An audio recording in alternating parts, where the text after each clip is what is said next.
también el enemigo del creyente, de la creyente. Así que la batalla es de Dios. Debemos entender bien, esa batalla es de Dios. Y así como si yo quisiera hacerle daño a alguien, a lo mejor le hago daño a su hijo y así le duele más. ¿Qué hace Satanás? Nos ataca a nosotros, que somos hijos de Dios. ¿Sí?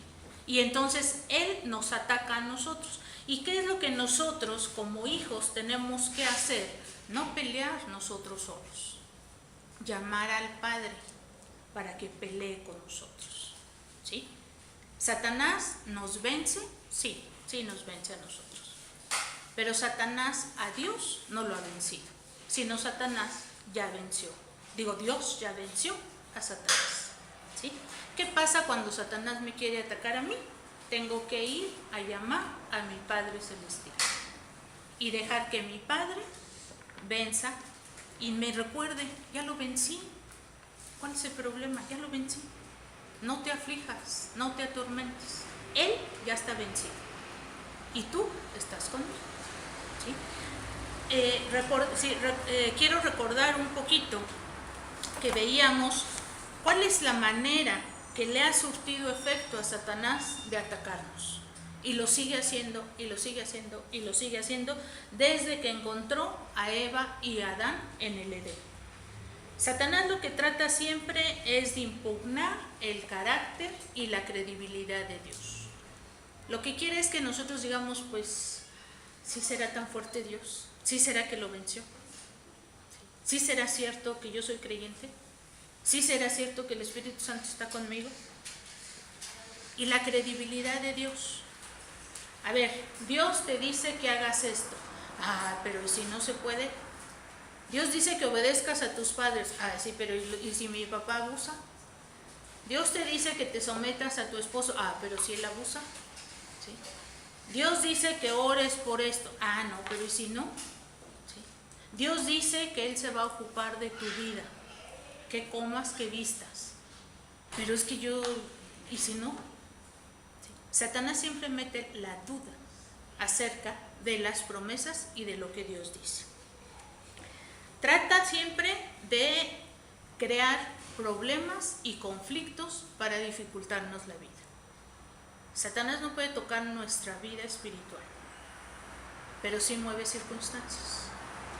Y trata de crearnos problemas. ¿Para qué? Para que nosotros abandonemos la obediencia y le sigamos a Él. ¿Sí? Y la dependencia. No a veces nada más con las persecuciones. A veces vivimos una vida fácil, que estamos en una etapa cultural de la tolerancia.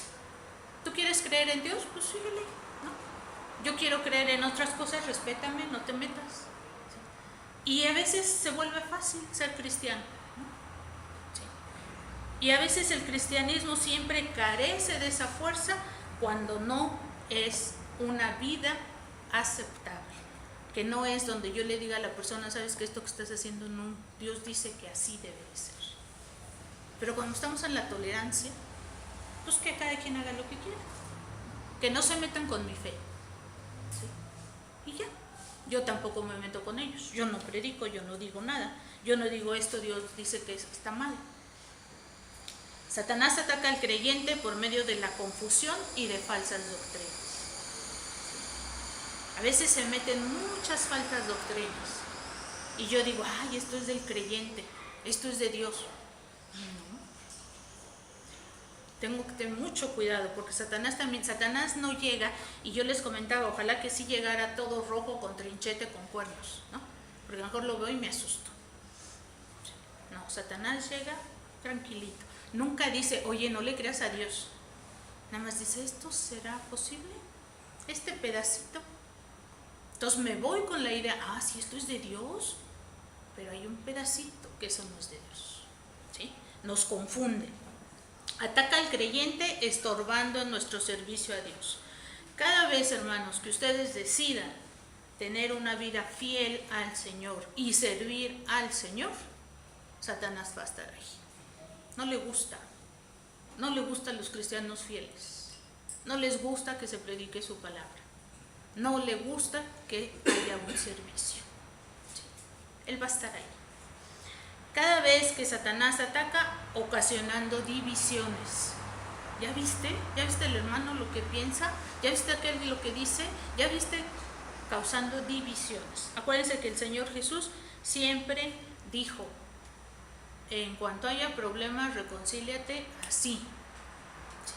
Perdona así, sigue adelante, no permitas la división. Dios no es un Dios de división, Dios es un Dios de unidad, ¿sí? En cuanto algo afecte a mí y eso me provoque dividirme, tengo que checar, porque esto no es de Dios, ¿sí? Con los hermanos debo de estar unido.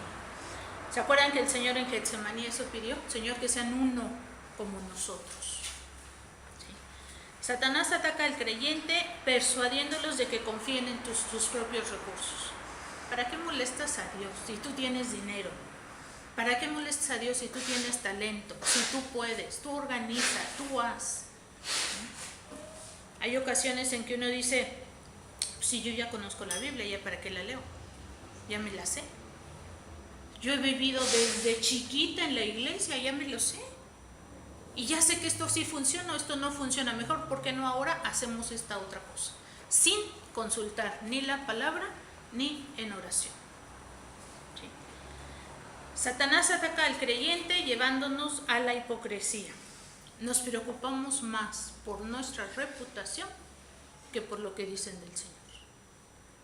Nos preocupamos más por aparecer en la foto que se predique la palabra. ¿Sí? Y Satanás nos convence que está bien, o sea, tú eres bueno.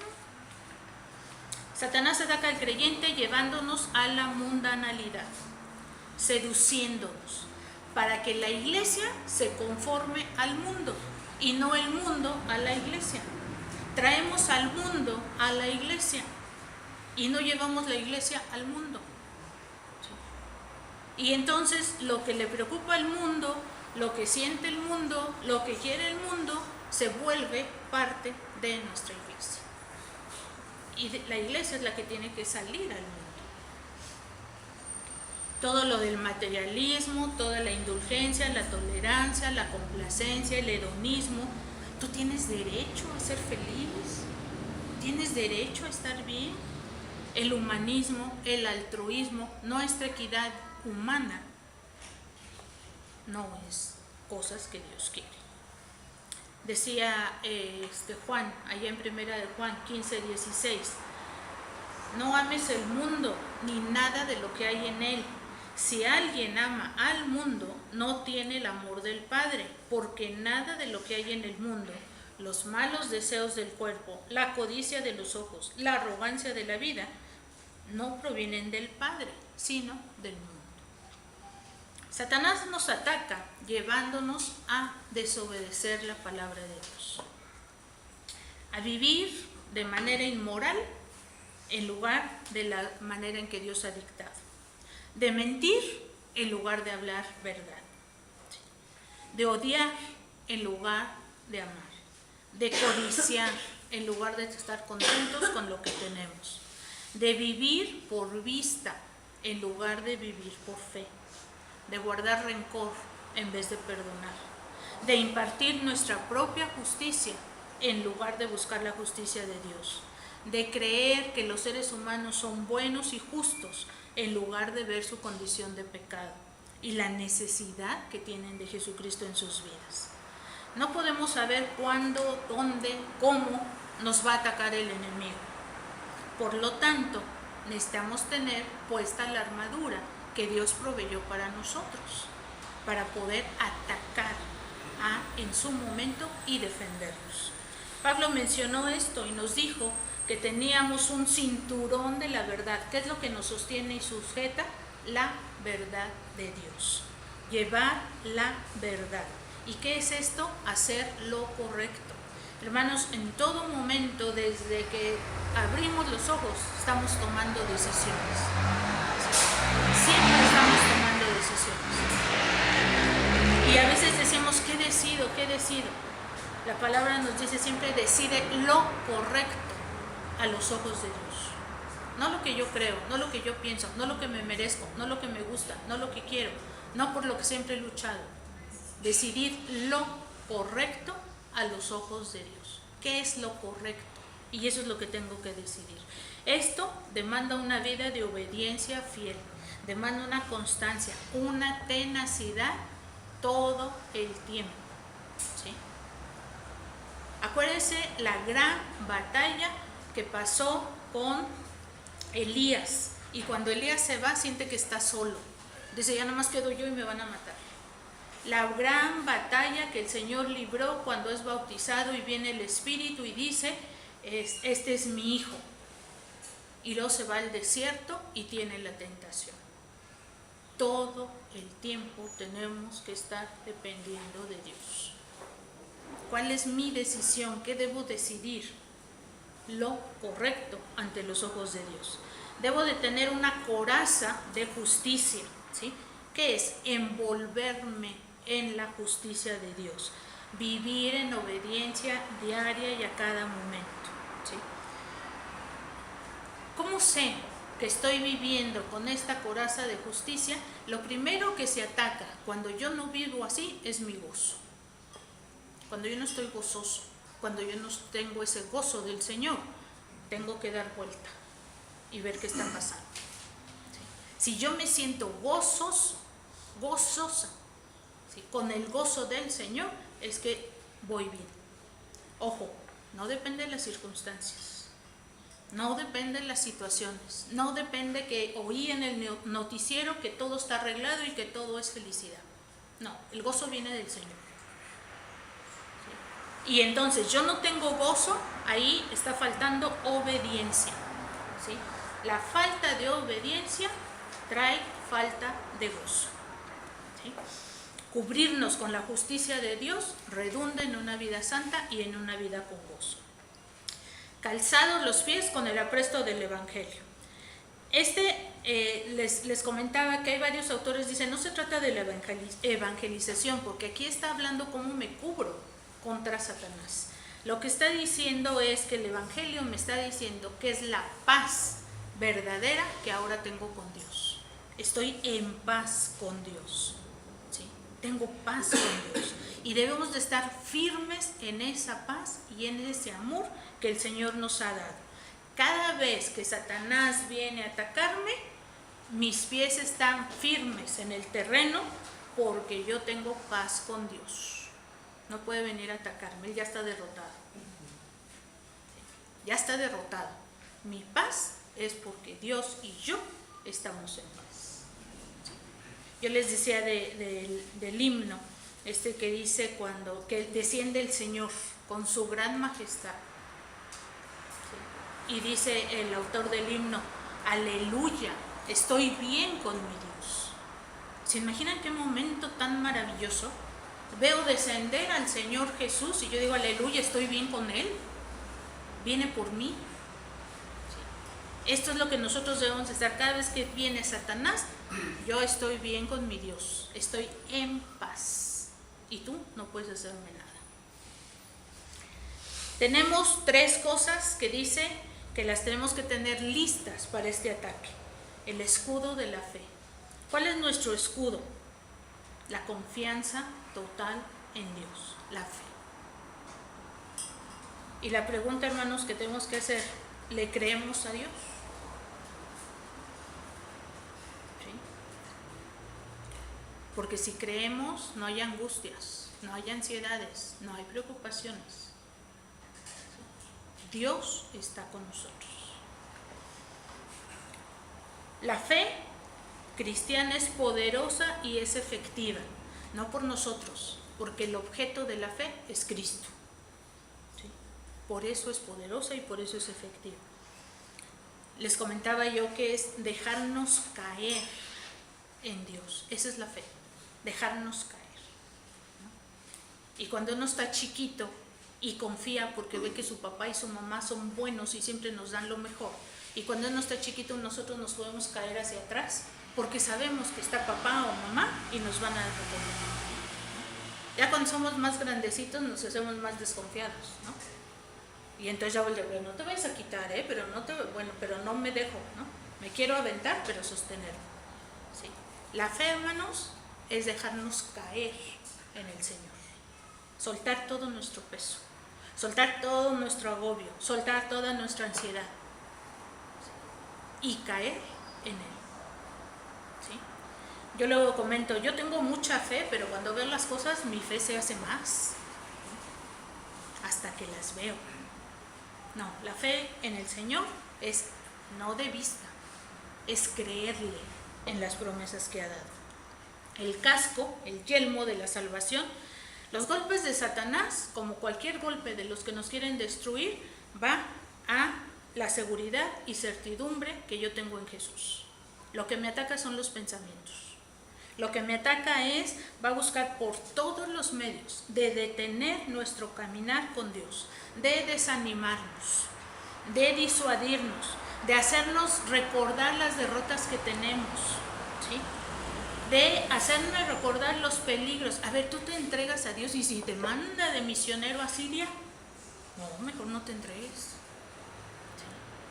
Tú te entregas a Dios, pero ¿y si pierdes el trabajo? ¿Y si te pide sacrificar a tu hijo? ¿Y si? Así nos dice Satanás. Pero vas a tener muchos problemas. Mejor no te entregues. ¿Dios te pidió esto? Ay, qué Dios, tú tan bueno. Satanás siempre quiere desanimarnos y ataca nuestros pensamientos, ¿no? ¿Qué voy a hacer? ¿Qué voy a hacer con esta preocupación que tengo? ¿Qué voy a hacer con esto que necesito? ¿Qué voy a hacer con aquello? ¿Qué va a pasar si esto? Y nos hacemos miles de preguntas que no sabemos si van a pasar o no. La fe, hermanos, es dejarnos caer en el Señor. Saber que en Él tenemos esperanza. Y nos da una última cosa, la espada. Y esta espada, dice, es la palabra de Dios. Las espadas, veíamos, es para defendernos y es para atacar. ¿Cuál es nuestra espada? La palabra de Dios. ¿Con qué peleó el Señor Jesús en el desierto con Satanás? Con la palabra de Dios. ¿Sí? Les dijo, no, lo que tú dices no, Dios dice esto. ¿Sí? Necesitamos nuestra espada tenerla bien afilada. Necesitamos conocer la palabra del Señor para contestarle a Satanás con la palabra de Dios. Esta palabra de Dios es la que va a poder defendernos y va a ser ofensiva, va a ser la que transforma vidas, las que neutraliza al enemigo. Por lo tanto, es necesario que la palabra de Dios la conozcamos, la amemos, la practiquemos para ganar las batallas a Satanás. Pablo termina con esta armadura y dice de la oración. No mete a la oración como una pieza de la armadura, ¿sí? Quizá no sea otro elemento de la armadura, sino es la atmósfera en la cual el creyente tiene que estar.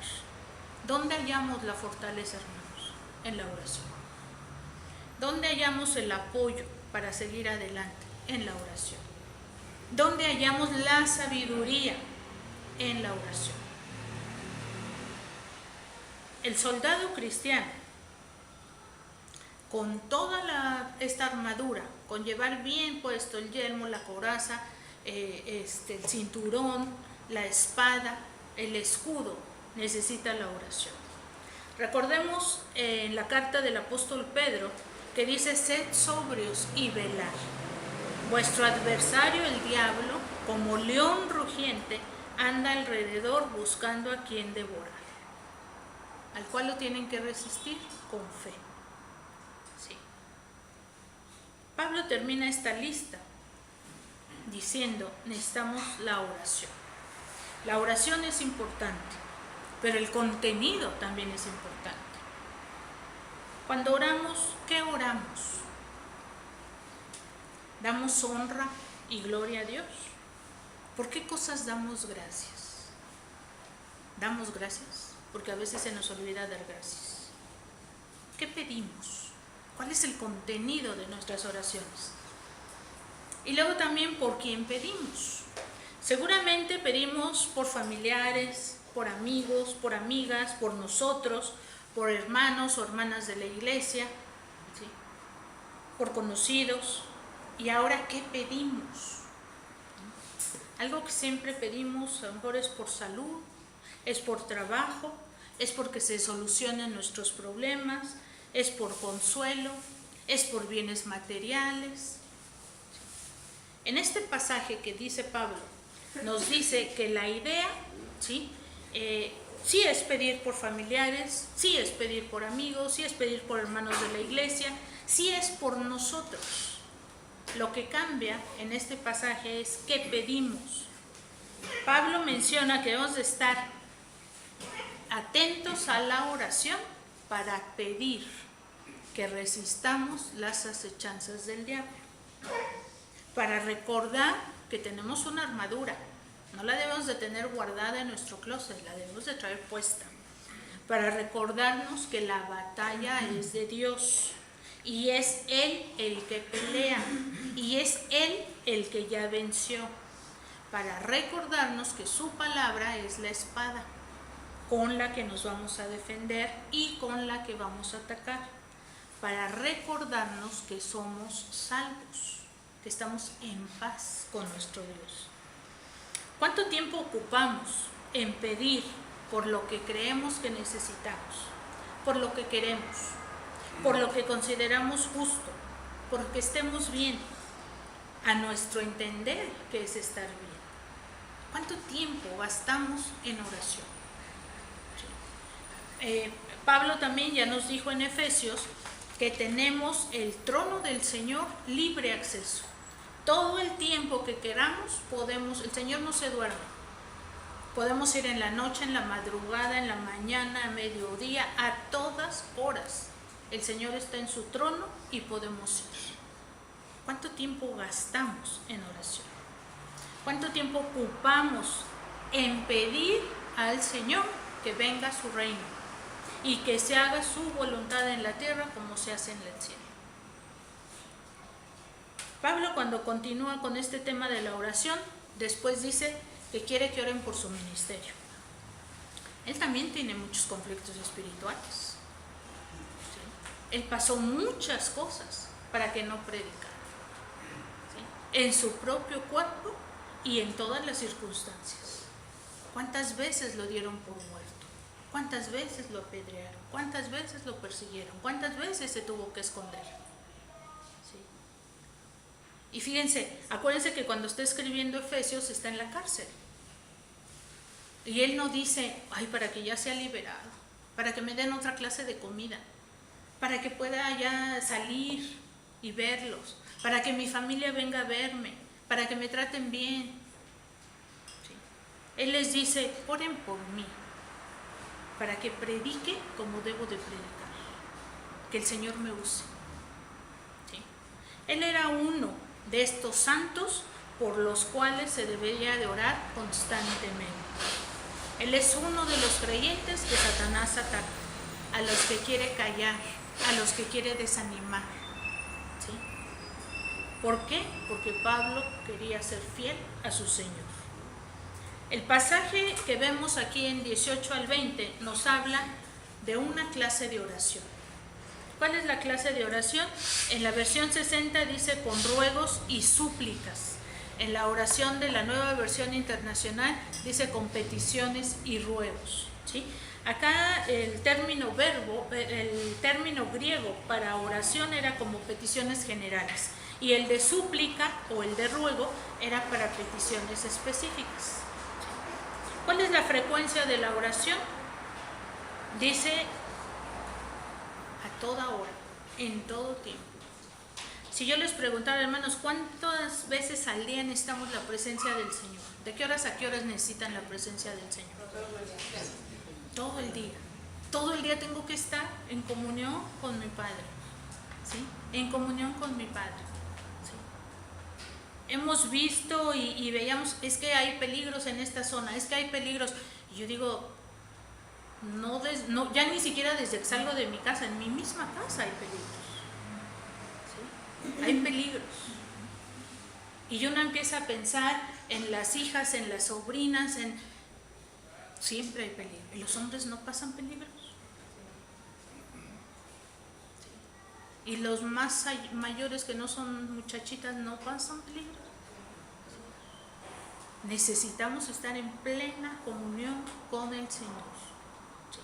Acordémonos que estamos en un mundo que está dominado por el príncipe de las tinieblas. No podemos esperar cosas buenas. ¿Sí? Pero vamos con el Señor. Vamos con la protección del Señor. ¿Cuál es la frecuencia? Todo el tiempo estar en oración. ¿Cuál es la motivación? ¿Estamos gastando nuestra vida en orar? ¿Estamos orando? Tenemos ahí, a lo mejor si nosotros dijéramos, hoy yo conozco a un gobernante muy bueno o alguien que tiene un puesto de poder, cuando quieras voy con él.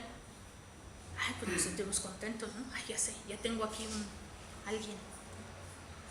Cualquier problema que tenga, ya conozco. Tenemos al Rey de Reyes, al Señor de Señores.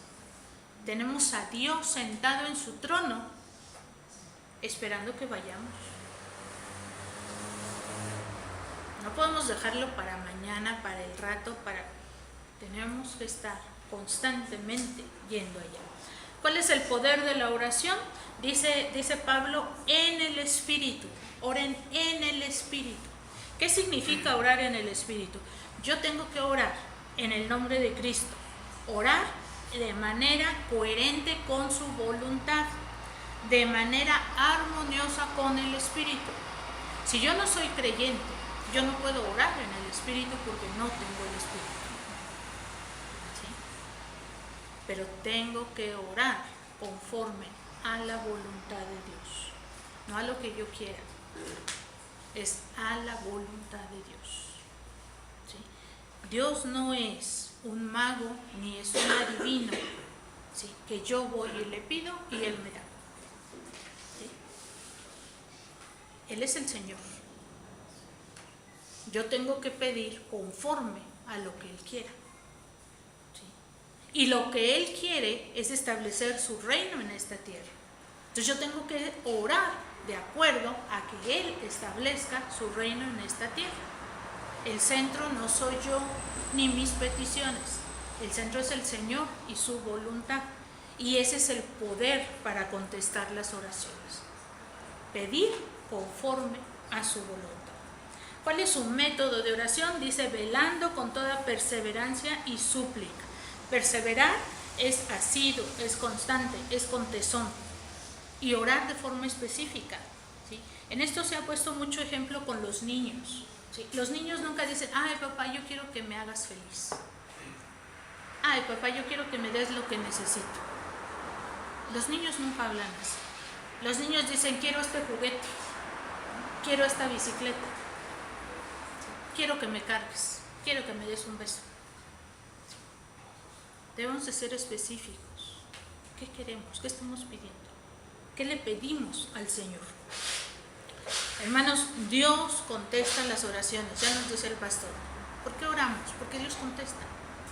Dios nos contesta. Debemos de ser específicos, debemos de ser perseverantes. Yo creo que todos hemos estado en algún problema en nuestra vida o algún problema en nuestro ser amado. Y entonces hacemos oraciones específicas y ¿cada cuánto? Pues cada ratito, porque tenemos el problema aquí. Y estamos orando y orando y orando y orando y orando, con una actitud persistente. Esta es la manera como deberíamos de orar siempre. No nada más cuando tenemos un problemita ahí, todo el tiempo está en constante oración. Debemos de entender que los problemas más grandes que hay siempre son espirituales. Siempre son espirituales. Entonces, nuestro motivo de oración, ya sea por nosotros o por otros, debería enfocarse a cuestión espiritual, a la protección, a la fortaleza, a la sanidad espiritual. Hermanos, el Señor sabe de qué tenemos necesidad. El Señor no nos va a dejar sin alimento, no nos va a dejar sin vestido. Pero tenemos que orar por cuestiones espirituales. Tenemos que enfocarnos en lo que tenemos que pedir el cristiano por el no creyente. Lo que tiene que orar es fe en Cristo para salvación.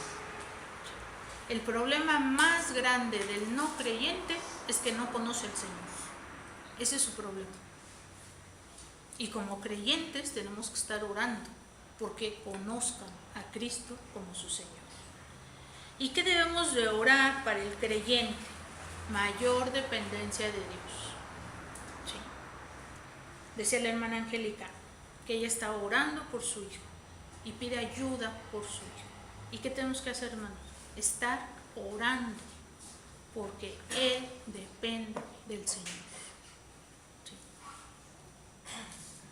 Sí. Esa es la oración del creyente por otros creyentes. Sí. No que le vaya bien, no que saque 10 en la escuela, no que tenga para el trayecto, que dependa del Señor. Porque todo lo demás el Señor lo añade. Sí. Y es una petición de la hermana que ya tiene tiempo. Y que es una carga de la iglesia que tenemos que estar orando porque Él tenga mayor dependencia del Señor. ¿Sí? Eso es lo que tenemos que orar. Tenemos que pedir victoria sobre la tentación. Todos los que estamos aquí creyentes tenemos tentaciones. ¿Sí? A veces tentaciones muy grandotas, a veces muy chiquitas, a veces se notan mucho, a veces no se notan, pero todos tenemos tentaciones. Hermanos, qué bonito es sentirse sostenidos porque estamos orando unos por otros para tener victoria en la tentación. Tenemos que orar para tener perdón y limpieza de los pecados cometidos. Sí. Que el Señor nos diga y nosotros seamos sensibles a su voz para en cuanto pequé, ir y pedir perdón, ir y restaurar mi relación con el Señor. No dilatarlos, no guardarlos, no justificarlos. Ay, pero es que lo hice por esto, pero fue poquito. No justifiquemos nuestro pecado. Vayamos y digámoslo al Señor y arreglemos cuentas con el Señor. Y necesitamos quien me ayude a orar para que yo rápido vaya y confiese y reciba el perdón. En otras cartas, Pablo nos ha mandado orar por el no creyente, orar por los encargados del gobierno, orar por otras peticiones. Pero aquí el enfoque es orar por todos los santos. Ese es el enfoque. Aquellos que están involucrados en una guerra espiritual para la cual Dios les ha provisto la armadura que Pablo ya describió. Somos los únicos que tenemos ese poder de orar en el Espíritu. Lo más grandioso que podemos hacer por otro creyente o por nosotros mismos es orar. Es orar. ¿Sí? A veces yo he oído expresiones que dicen, pues ya no me queda otra más que orar. A veces el Señor me tiene que quitar todo para que me acuerde que dependo de Él. ¿Sí? Pero hermanos, tendríamos que aprender rápido. Dependemos del Señor. Oremos. Pablo en esta versión dice orar antes por otros que por mí. No gastemos todo el tiempo de oración orando por mí. Tenemos que orar por otros. Y ahora imagínense una iglesia donde yo oro por otros y otros oran por mí. Pues ya no tengo necesidad de orar por mí porque ya tengo un grupo de hermanos que está orando por mí. Tenemos que orar.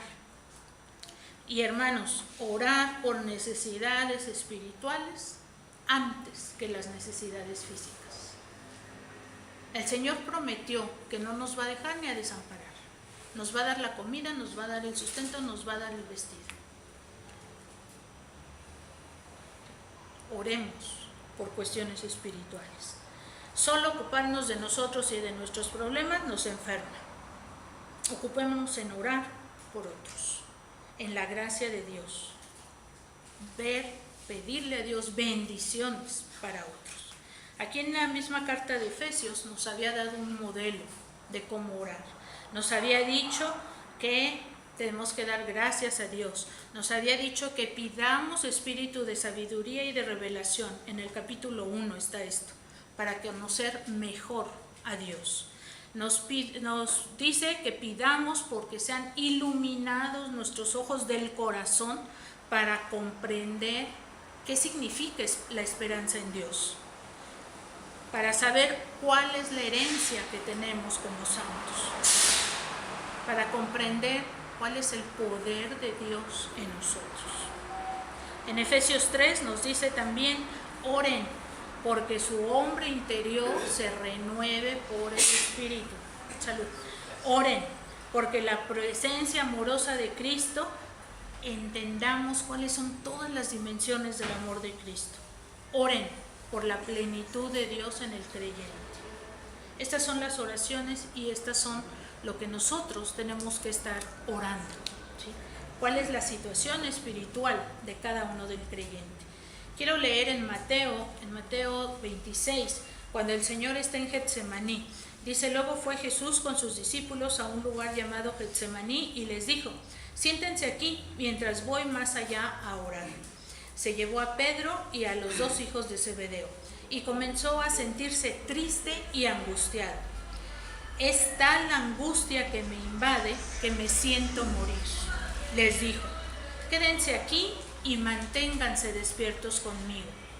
Yendo un poco más allá, se postró sobre su rostro y oró: Padre mío, si es posible, no me hagas beber este trago amargo, pero no sea lo que yo quiero, sino lo que quieres tú. Luego volvió a donde estaban sus discípulos y los encontró dormidos.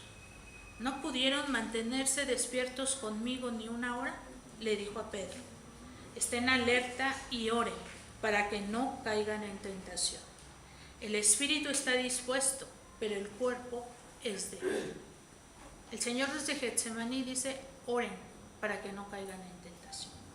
¿Cuántas veces al día oramos para no caer en tentación? ¿Cuántas veces al día oramos por victoria para las tentaciones? ¿Cuántas veces al día oramos por dependencia de Dios? Y hermanos, platicando con mi esposo, veíamos que a lo mejor es necesario, quien quiera incluirse en un diario de oración, tener un diario de oración. Y nosotros lo que proponíamos era que el domingo estemos enfocados en darle gracias a Dios. Empezar la semana dándole gracias a Dios, dándole gracias por todas las bendiciones que nos va a dar en la semana. El Señor tiene muchas bendiciones para nosotros, ¿sí? Que nosotros no seamos los causantes de estorbar esas bendiciones. Que Él nos bendiga abundantemente. Y pensábamos el lunes por las peticiones de la iglesia, por los hermanos, porque el Señor nos cuide, porque el Señor nos fortalezca, porque tengamos la lista de los hermanos por los cuales estar orando, porque el Señor los fortalezca, los cuide, porque el Señor les dé sus bendiciones, porque los hermanos cada día vayamos teniendo mayor dependencia del Señor. El martes por nuestra familia, que pueden orar mejor por su familia que el que tengan mayor dependencia de Dios, por sus hijos, por sus padres, por sus sobrinos, por sus nietos. Orar porque tengan mayor dependencia del Señor. El miércoles pensábamos en trabajo y escuela, orar por los jefes, orar por los maestros. ¿Ustedes acostumbran a orar por los maestros de sus hijos? ¿Acostumbran a orar por los jefes de trabajo? Y entonces orar, si no son creyentes, porque conozcan al Señor. A veces pedimos cosas que la gente no puede dar, que se porten bien, que sean sanos, que hagan esto, que hagan lo justo. No pueden. El jueves estar orando por gobernantes, ¿sí? Que conozcan al Señor. Es lo mejor que podemos orar. Gobernantes que dependan del Señor, que en lugar de consultar astrólogos, las cartas, horóscopos y demás, consulten al Señor. ¿Qué decisiones, qué es lo que tengo que hacer? El viernes, orar por los misioneros. Y dentro de los misioneros, orar por esas almas que ellos les están hablando. ¿Sí? Hermanos, esta labor de los misioneros van muchas veces a culturas que ellos no conocen, son extranjeros. Y comentábamos una vez con mi esposo, si hay mayor indefensión de alguien es un extranjero. Orar por los misioneros y orar porque el Señor trabaje en el espíritu de la persona a la que van a hablar, al no creyente. Y el sábado, orar por las predicaciones del domingo en nuestra iglesia y en otras iglesias, orar por los pastores, ¿sí? A veces consideramos que los pastores o predicadores están en un lugar celestial que nadie los toca, pero se enfrentan muchas batallas, porque no sea predicada la palabra. Entonces tenemos que orar por los predicadores, orar por los pastores, orar porque el Señor esté sosteniendo y que se predique la palabra. Es un diario que yo voy a traer las hojitas con cada día para los que quieran participar y tener en esta oración. Hermanos, nuestras peticiones están delante del Señor. ¿Sí?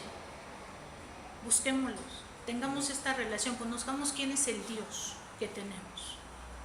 Y eso nos va a dar más firmeza en nuestra vida. Que Dios les bendiga. Amén.